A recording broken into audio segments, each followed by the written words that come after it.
Hi, 5th grade. I hope you are doing well, and anybody else that is choosing to watch this video. Today we are on lesson 30.2, and we're talking about Daniel's amazing prophecies. And all this week we're talking about Daniel resolves to follow God, but specifically today, Daniel's amazing prophecies. So let's start with prayer. Dear Lord, we thank you for this day. We thank you for your goodness. We thank you for your love.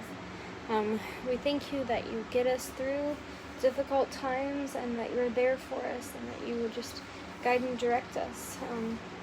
We thank you that you give us examples in the Bible of just people that you've helped through hard times and just people that have trusted you so that we can learn to trust you and learn what it means to bring you honor and glory, Lord. I just pray that as I teach today that these would be your words and not mine, and that the students or whoever's watching this video would get out of it whatever you have for them, Lord. Pray all these things in your name. Amen.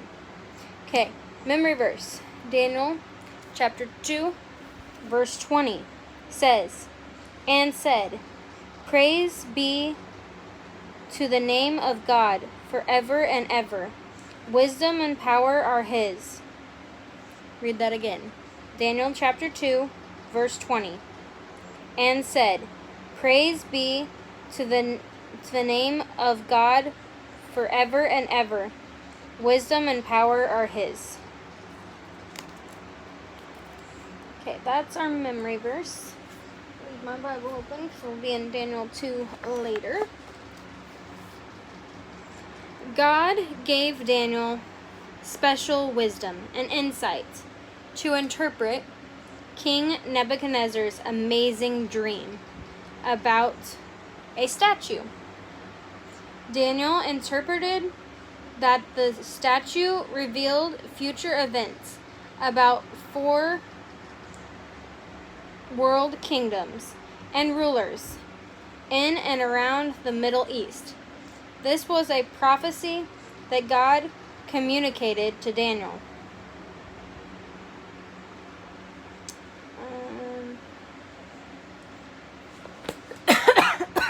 Excuse me. I'm not going to make you do this, but one of the things that it suggests is to draw the statue. And so if you want to send me a picture of the statue, I think that would be really cool, because we're going to read.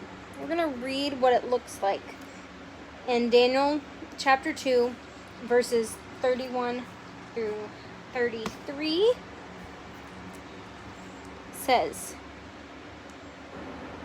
let me make sure I'm on the right one. Yeah. "You looked, O king, and there before you stood a large statue, an enormous, dazzling statue, awesome in appearance. The head of the statue was made of pure gold, its chest and arms of silver, its belly and thighs of bronze, its legs of iron, its feet partly of iron and partly of baked clay." So it's made of all these different things. Okay. I'm going to reread the passage again so you can really get this picture in your mind. And feel free to draw the statue as I read this. You looked, O king, and there before you stood a large statue, in an enormous, dazzling statue, awesome in appearance. The head of the statue was made of pure gold, its chest and armor of silver, its belly and thighs of bronze, its legs of iron, and its feet partly of iron and partly of baked clay.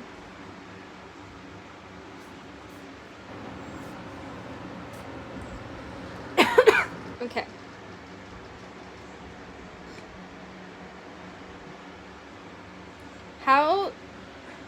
How could this statue reveal information about the kingdoms and rulers of the Middle East? And if they would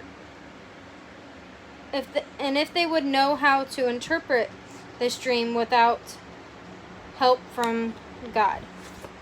Like, how would you know and understand what this meant, what was going to happen, and could you understand it without help from God? No. Like, this is, it wouldn't make any sense. God is the only true, accurate source of knowledge about future events, because only God knows everything only God knows everything and has all power to bring things to pass. King Nebuchadnezzar threatened to kill all the wise men because they could not interpret his dream. Daniel told him he would do it and asked for some time so he would know what the dream was about. Then Daniel discussed the matter with his 3 friends, and they prayed, asking God for wisdom and revelation of the dream and its meaning. Revelation means as the giving or receiving of previously hidden knowledge. Why was this a wise thing to do? Why was it wise that they prayed and asked God?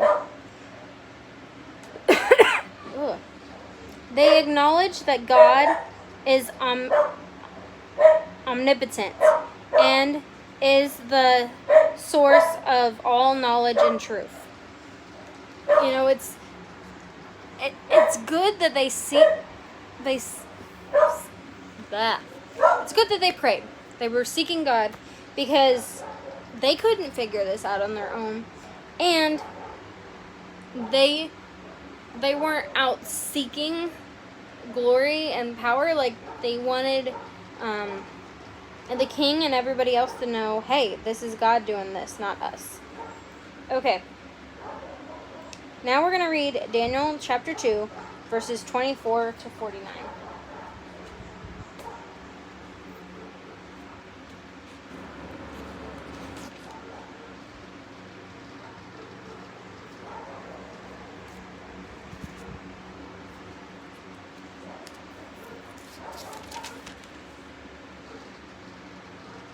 Okay. The long one. That's okay. Then Daniel went to Arok, where the king had appointed to execute the wise men of Babylon, and said to him, "Do not execute the wise men of Babylon. Take me to the king, and I will interpret his dream for him."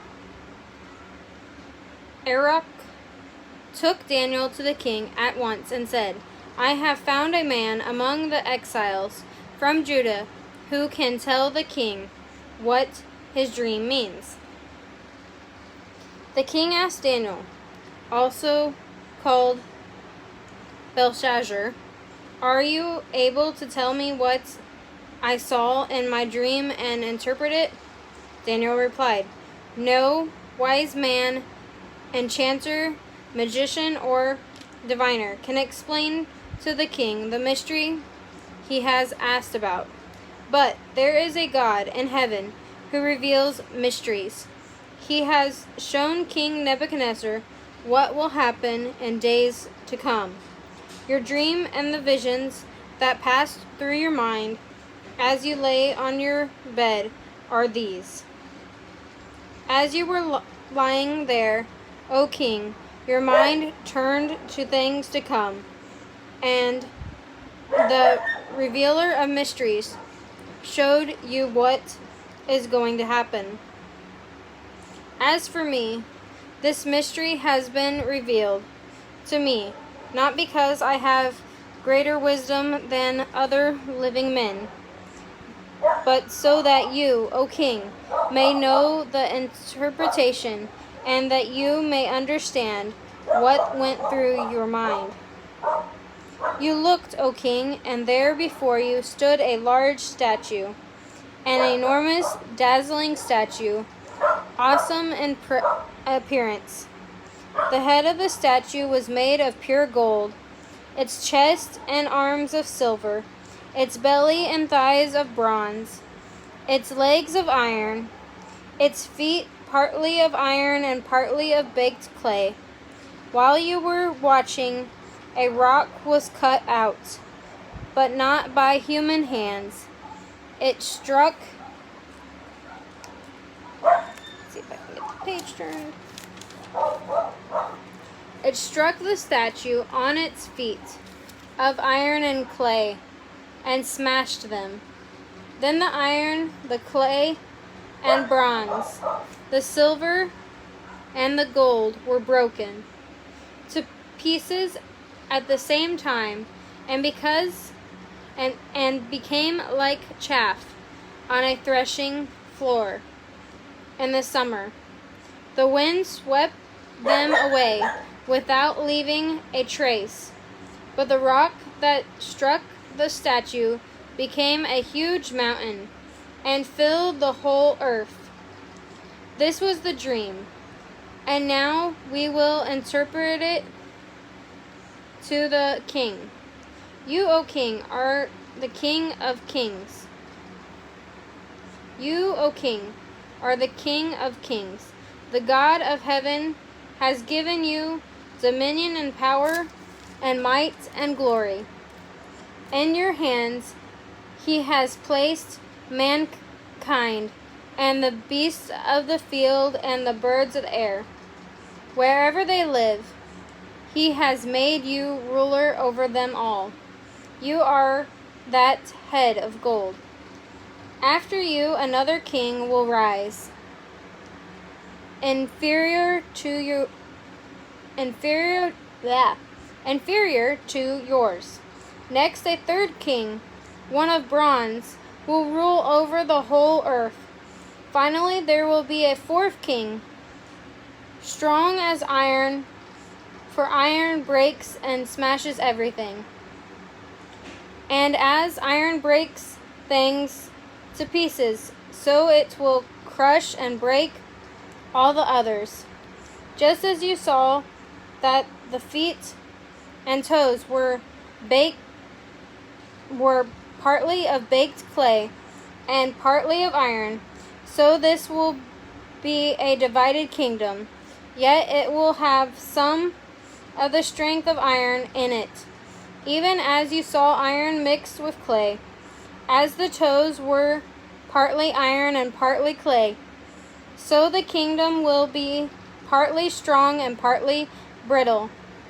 And just as you saw the iron mixed with baked clay, so the people will be a mixture and will not remain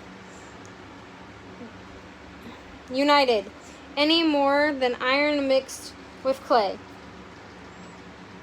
And in the time of those kings, the God of heaven will set up a kingdom that will never be destroyed, nor will it be left to another people. It will crush all those kingdoms and bring them to an end, but it will itself endure forever.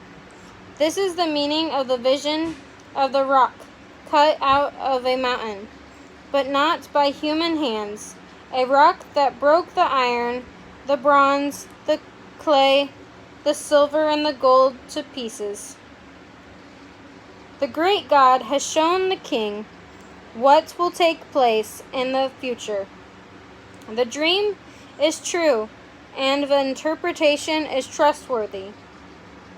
Then King Nebuchadnezzar fell prostrate before Daniel, and paid him honor, and ordered that an offering and incense be presented to him.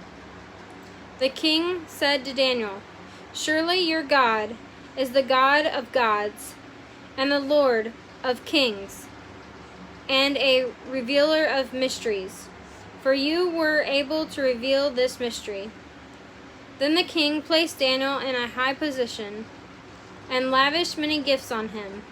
He made him ruler over the entire province of Babylon and placed him in charge of all its wise men. Moreover, at Daniel's request, the king appointed Shadrach, Meshach, and Abednego administrators over the province of Babylon, while Daniel himself remained at the royal court. Okay, that's a lot to take in. Each of the 4 parts of the statue represented successive kingdoms that would rule in and around the Middle East. Secular history confirms that the 4 kingdoms did exist. Daniel gave God the credit and glory for the interpretation instead of seeking glory for himself. As a result, the king rewarded Daniel with a high leadership position.